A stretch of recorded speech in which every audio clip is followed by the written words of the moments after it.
அன்பின் பிதாவே, இந்த காலை வேலைக்கா மக்கு நன்றி செலுத்துகிறோம். நல்லவரே, நன்மைகள் செய்கிறவரே மை துதிக்கிறோம், ஸ்தோத்தரிக்கிறோம். ஆண்டவரே மை துதிக்கிறோம், ஸ்தோத்தரிக்கிறோம், ஸ்தோத்தரிக்கிறோம். விசுவாசத்தின் பரீட்சை பொறுமை உண்டாக்கும் என்று அறிந்து சந்தோஷமாய் எண்ணுங்கள் என்று சொல்லப்பட்டபடி, ஆண்டவரே எங்களுடைய விசுவாசம் சோதிக்கப்படும் போது நாங்க ஆண்டவரே அப்பா பரீட்சைக்கு நிற்கிறவர்களாய் காணப்பட ஆண்டவரே, அது எல்லாவற்றிலும் ஆண்டவரே உம்மை மகிமைப்படுத்த எங்களுக்கு உதவி செய்யுங்க. இந்த நாள்ல வேத தியானத்தை எங்களுக்கு ஆசீர்வதித்து தாங்க. நீங்க எங்க கூட பேசுங்க. நேசிக்கிற இயேசு கிறிஸ்துவின் இனிய நாமத்தில் கேட்கிறோம் பிதாவே, ஆமென். யோவான் 10வது அதிகாரம். மெய்யாகவே மெய்யாகவே நான் உங்களுக்கு சொல்லுகிறேன், ஆட்டு தொழுவத்திற்குள் வாசல் வழியாய் பிரவேசியாமல் வேறு வழியாய் ஏறுகிறவன் கள்ளனும் கொள்ளைக்காரனுமாய் இருக்கிறான். இங்க இயேசு கிறிஸ்து தொடர்ச்சியா அந்த அவங்களோடு பேசிக்கிட்டு இருக்கிறதுல இந்த பிறவி குருடனை சுகமாக்குனப்ப எதிர்ப்பு தெரிவிச்சாங்க. அவர் ஓய்வு நாள்ல இந்த மாதிரி அற்புதத்தை செய்திருக்காரு அப்படின்னு சொல்லிட்டு குற்றப்படுத்தின ஒரு கூட்ட மக்கள் இருந்தாங்க. அவங்க மத்தியில ஆண்டவர் அவங்களோடு பேசிக்கிட்டு இருக்காங்க.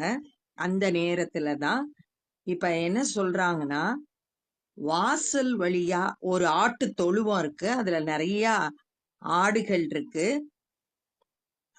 வாசல் வழியா பிரவேசியாம வேறு வழியா ஏறுகிறவன், ஒருவேளை அந்த தொழுவத்துல கதவு ஒண்ணுதான் இருக்கு, சுவர் உயரமா இருக்கு. அந்த திருடன் என்ன செய்யறானா, மேல கூடி வரான், வாசல் வழியா வரல, வேறு வழியா ஏறி வருகிறான்.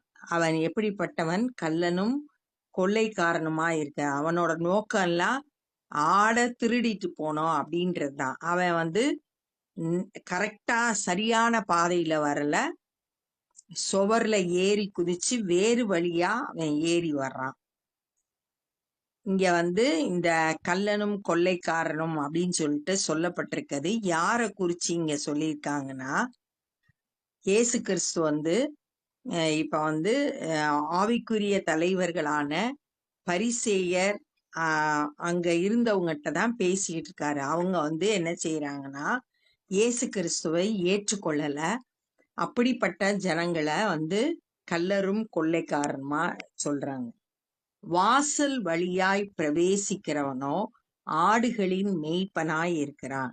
ஆனா அந்த தொழுவத்தில் உள்ள வாசல் வழியா பிரவேசிச்சா அது ஆடுகளின் மேய்ப்பன் தான் சரியான பாதையில உள்ள நுழைகிறான். அந்த தொழுவத்துக்குள்ள வாசலை காக்கிறவன் அவனுக்கு திறக்கிறான், ஆடுகளும் அவன் சத்தத்துக்கு செவி கொடுக்கிறது. வாசல்ல காவலுக்கு நிக்கிறவன் அந்த வாசலை திறந்து விடுறான். மேய்ப்பனை பார்த்தோன்னே அந்த காவல் காக்கிறவனும் திறக்கிறான், ஆடுகளும் அவனோட சத்தத்துக்கு கீழ்ப்படியுது. அவன் தன்னுடைய ஆடுகளை பேர் சொல்லி கூப்பிட்டு அவைகளை வெளியே நடத்தி கொண்டு போகிறான். ஒரு மேய்ப்பன் தன்னோட ஆடுகளோட பேரை அவன் தெரிஞ்சு ஒவ்வொரு ஆட்டையும் தனித்தனியா பேர் சொல்லி கூப்பிடுறான். அத வெளியே நடத்தி கொண்டு போகிறான். இது உவமையா சொல்லப்பட்டிருக்கு. இயேசு கிறிஸ்து அதே மாதிரி தன்னுடைய ஆடுகளை, நம்ம அவருடைய பிள்ளைகளா இருந்தா நம்மளோட பேரு அவருக்கு தெரியும், நம்மள பேர் சொல்லி கூப்பிட்டு வழி நடத்தி செல்கிற தேவனாய் இருக்கிறாரு. அவன் தன்னுடைய ஆடுகளை வெளியே விட்ட பின்பு, வெளியே அந்த தொழுவத்திலிருந்து வெளியே வந்த பிறகு அவைகளுக்கு முன்பாக நடந்து போகிறான். மேய்ப்பன் ஆடுகளுக்கு முன்னாடி நடந்து போகிறான். ஆடுகள் அவன் சத்தத்தை அறிந்திருக்கிறபடியினால் அவனுக்கு பின் செல்கிற ஆடுகள் எல்லாம் மேய்ப்பனோட சத்தத்தை கேட்டு அதுக்கு பின்னாடி செல்லுது. நம்மளோட வாழ்க்கையில கூட இயேசு நல்ல மேய்ப்பரா இருக்காரு. நமக்கு முன்னாடி நமக்கு நடக்கிறாரு. எதுவும் அவரை தாண்டி தான் நம்மளை பாதிக்கும். எதுவும் பாதிக்காதபடிக்கு அவர் நமக்கு முன் செல்கிற மெய்ப்பனா இருக்கிறாரு. நம்ம என்ன செய்யணும்னா அவரோட சத்தத்தை கேட்டு அறிந்து அவருக்கு பின் செல்கிறவர்களா இருக்கணும். அந்நியருடைய சத்தத்தை அறியாதபடியினால் அவைகள் அந்நியனுக்கு பின் செல்லாமல் அவனை விட்டோடிப்போம். அந்நியன்றது இயேசு கிறிஸ்துவை தவிர மற்ற சத்தத்தை அந்த ஆட்டுக்கு தெரியாது. மேய்ப்பன் இல்லாத ஒருத்தனோட சத்தத்தை ஆடுகள் அறியாது. அதனால அவன் கூப்பிட்டாலும் போகாது. அப்ப நம்மளும் ஆண்டவரோட சத்தத்தை அறிந்தவர்களா அவருக்கு பின் செல்கிறவர்களா இருக்கணும். கள்ள உபதேசங்களை எல்லாம் நம்ம புரிந்து கொண்டு அதுக்கெல்லாம் நம்மளை விலக்கி காத்து கொள்ளணும். அந்நியனுக்கு பின் செல்லாமல் அவனை விட்டு ஓடிப்போம் அப்படின்னு சொல்லியிருக்கு. நமக்கு அந்நியன் பிசாசு. அவனுக்கு நம்ம செவி கொடுக்க கூடாது. அவனை விட்டு ஓடி போகணும். இந்த உவமையை இயேசு அவர்களுடனே சொன்னார். உவமையா இது சொல்லப்பட்டிருக்கு. அவர்களோ அவர் சொன்னவைகளின் கருத்தை அறியவில்லை. அந்த கேட்டுக்கிட்டு இருந்த ஜனங்கள் அவர் சொன்ன உவமைக்குரிய அர்த்தம் என்ன அப்படின்றது தெரியல. ஆதலால் இயேசு மறுபடியும் அவர்களை நோக்கி, அப்ப திரும்பவுமா அவங்க கிட்ட பேசுறாங்க. ஏன்னா அவங்களுக்கு புரியாதனால, நானே ஆடுகளுக்கு வாசல் என்று மெய்யாகவே மெய்யாகவே உங்களுக்கு சொல்லுகிறேன். இப்ப நான் தான் வாசல் அப்படின்னு சொல்லிட்டு சொல்றார் இயேசு கிறிஸ்து. தன்னை குறித்து அவங்களுக்கு வெளிப்படுத்தி நான் தான் வாசல் அப்படின்னு சொல்லிட்டு சொல்றார். இப்ப சங்கீதம் 118:20 என்ன சொல்லியிருக்கு அப்படின்னா, நீதியின் வாசல்களை திறவுங்கள், நான் அவைகளுக்குள் பிரவேசித்து கர்த்தரை துதிப்பேன். கர்த்தரின் வாசல் இதுவே, நீதிமான்கள் இதற்குள் பிரவேசிப்பார்கள். கர்த்தருடைய வாசல்ல நீதிமான்கள் பிரவேசிப்பார்கள். அங்க அப்படி சொல்லப்பட்டிருக்கு. அந்த பகுதியில இயேசு கிறிஸ்துவை பற்றி சொல்லுகிற வார்த்தைகள் வருது. அந்த நீதியின் வாசல் இயேசு கிறிஸ்து. இயேசு கிறிஸ்து வழியாதான் நம்ம பரலோகத்துக்கு போக முடியும். அவர் தான் வாசல். அவர் தான் நம்மளை பாவத்திலிருந்து ரட்சிக்கிறவர்.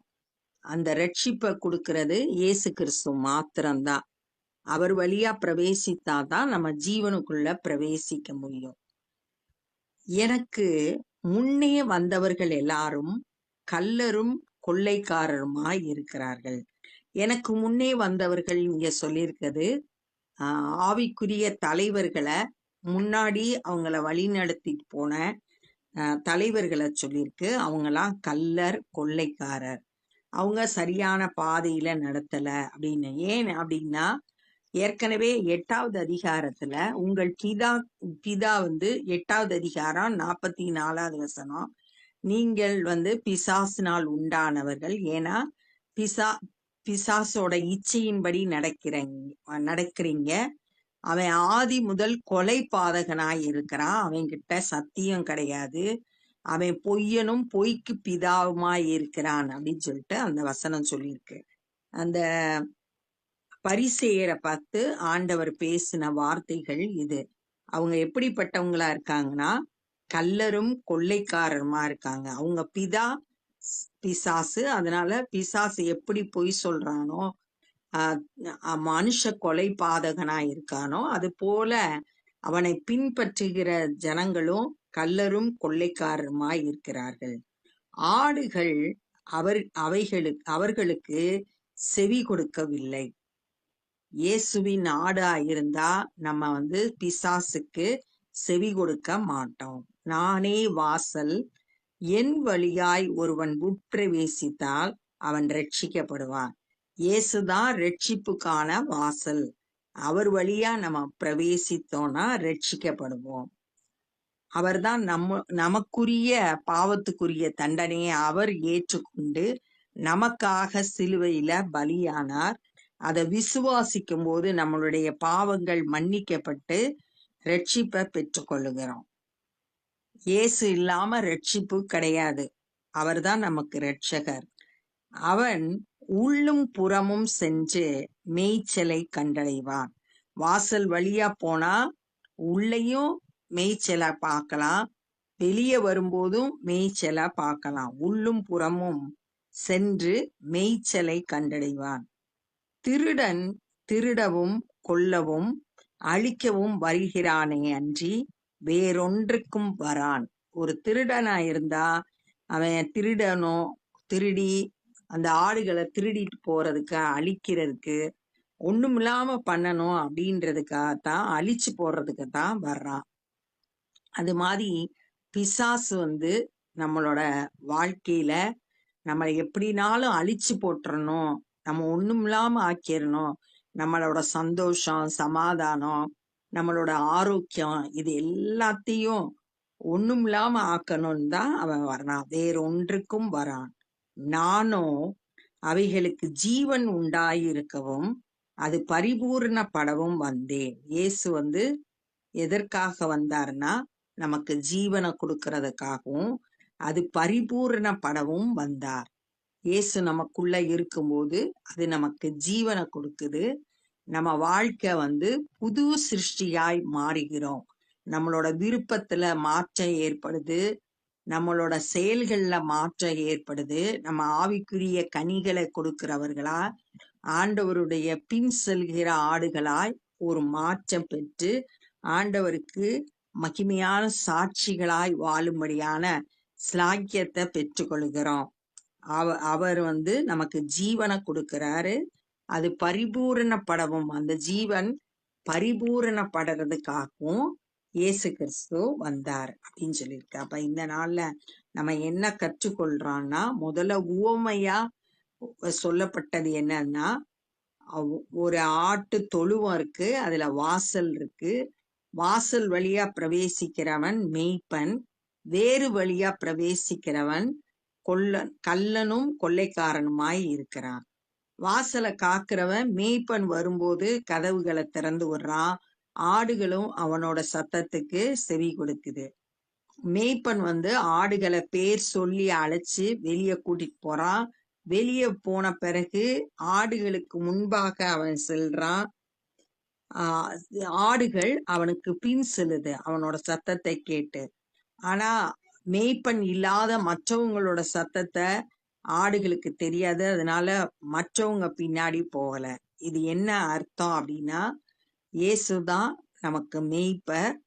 நம்ம அவருக்கு பின் செல்லுகிற அவருடைய சத்தத்தை கேட்டு அவருக்கு நம்ம பின் செல்லணும். அவர் நம்மளை பேர் சொல்லி கூப்பிட்டு வெளியே கொண்டு போறாரு. வெளியே நம்மளை நடத்தி செல்லும் போது அவர் நமக்கு முன்பாக செல்றாரு. அதனால எந்த ஆபத்தும் ஏற்படாம பாதுகாப்பா நம்ம இருக்கிறோம். பிசாசுக்கு நம்ம செவி கொடுக்க மாட்டோம் அப்படின்றது இந்த உவமை மூலம் சொல்லப்பட்டது. அவங்களுக்கு அத புரியாதனால மறுபடியும் அவர் அவங்களோட பேசுறாரு. நான் தான் ஆடுகளுக்கு வாசல் அப்படின்னு சொல்றாரு. எனக்கு முன்னே வந்தவர்கள் அப்படின்றது அந்த பரிசேயர், அந்த ஆடுகளுக்கு மேய்ப்பனா ஆடுகளுக்கு வழி நடத்திட்டு போன ஆவிக்குரிய தலைவர்களாய் இருந்தவங்க கள்ளரும் கொள்ளைக்காரர்களாய் இருக்கிறாங்க. ஏன்னா அவங்க சரியா சத்தியத்தை என்ன செய்யல, போதிக்கல. ஆனா இயேசு கிறிஸ்து நல்ல மேய்ப்பரா இருக்கிறதுனால ஆடுகள் அவருக்கு செவி கொடுத்து, நான் தான் வாசல், என் வழியா பிரவேசித்தாதான் ரட்சிக்கப்படுவான் அப்படின்னு சொல்லிட்டு சொல்லப்பட்டிருக்கு. அவன் உள்ளும் புறமும் மேய்ச்சலை கண்டடைவான். திருடன் பிசாசு கொல்ல, அழிக்க, திருட இதுக்குதான் வர்றான். நம்ம ஆவிக்குரிய வாழ்க்கையில எல்லாத்தையும் இழக்க செய்யறது, தேவனோடு இருக்கிற ஐக்கியத்தை இழக்க செய்யறதுதான் அவனுடைய வேலை. நம்மளை அழிச்சு போடுறதுக்கு தான் அவன் வர்றான். ஆனா இயேசு நமக்கு ஜீவனை கொடுக்கறதுக்காகவும் நமக்கு ஒரு புது வாழ்க்கையை கொடுக்கறதுக்காகவும் அது நம்ம பரிபூரணப்படவும் அதற்காகத்தான் இயேசு வந்தார். அப்படின்றத இந்த நாள்ல நம்ம தியானிச்சோம். இப்ப நம்ம ஜெபம் பண்ண போறோம். அன்பின் பிதாவே, நானே வாசல், என் வழியாய் பிரவேசித்தால் ரட்சிக்கப்படுவான் என்று சொன்னீர். ஆண்டவரே கர்த்தாவே, உம்மை நாங்கள் சரியாய் அறிந்து கொள்ளவும், ஆண்டவரே உம்முடைய சத்தத்தை அறிந்து உமக்கு பின் செல்லுகிற ஆடுகளாய் எங்க ஒவ்வொருவரையும் ஆசீர்வதிங்க. ஆண்டவரே, நீர் எங்களை அறிந்திருக்கிறீர், எங்களை பேர் சொல்லி அழைக்கிறீர். ஆண்டவரே, எங்களுக்கு முன்பாக சென்று எங்களை பாதுகாக்கிறீர். ஆண்டவரே, உம்முடைய அன்பு அளவற்றது. ஆண்டவரே, நாங்க ஆண்டவரே உம்முடைய ஆடுகளாய், ஆண்டவரே உம்முடைய வழி நடத்தலின்படி நடக்கிற ஆடுகளால், உம்முடைய சத்தத்துக்கு செவி கொடுக்கிற ஆடுகளாய் எங்க ஒவ்வொருவரையும் இந்த காலை வேளையில அர்ப்பணிக்கிறோம். ஆண்டவரே, உள்ளும் புறமும் மேய்ச்சலை கண்டடைய கர்த்தர் எங்களுக்கு உதவி செய்யுங்க. நீர் ஆண்டவரே எங்களுக்கு ஜீவனை உண்டாயிருக்கவும் அது பரிபூரணப்படவும் வந்தீர். நாங்க தியானித்தோம். ஆண்டவரே, எங்களுடைய வாழ்க்கையில மாற்றங்களை ஏற்படுத்துகிறது நீர் ஆண்டவரே. அப்பா, பரிசுத்த ஆவியானவர் எங்கள் ஒவ்வொருவரையும் புது சிருஷ்டியாய் மாற்றி இருக்கிறீர். அதற்காமை துதிக்கிறோம். வேத வசனங்கள் மூலம் ஒவ்வொரு நாளும் நாங்க மறுரூபமாக்கப்பட கிருபை செய்ய, ஆவிக்குரிய சத்தியங்களை இன்னும் நாங்கள் அறிந்து கொள்ள, ஆண்டவரே உமக்கு பின் செல்ல எங்களை அர்ப்பணிக்கிறோம். இந்த நாள்ல சுவிசேஷ ஊழியம் செய்கிற ஒவ்வொருவரையும் உடைய கரத்திலே கொடுக்கிறோம். சத்தியத்தை சரியாய் போதிக்க கிருபை தாரும், பயன்படுத்துங்க.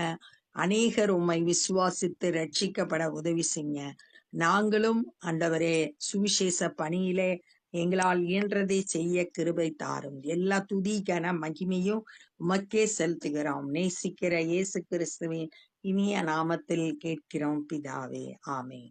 என் ஆத்துமாவே கர்த்தரை ஸ்தோத்திரி, என் முழு உள்ளமே பரிசுத்த நாமத்தை ஸ்தோத்திரி. என் ஆத்துமாவே கர்த்தரை ஸ்தோத்திரி, கர்த்தர் செய்த சகல உபகாரங்களை மறவாதே. ஆமென். God bless you.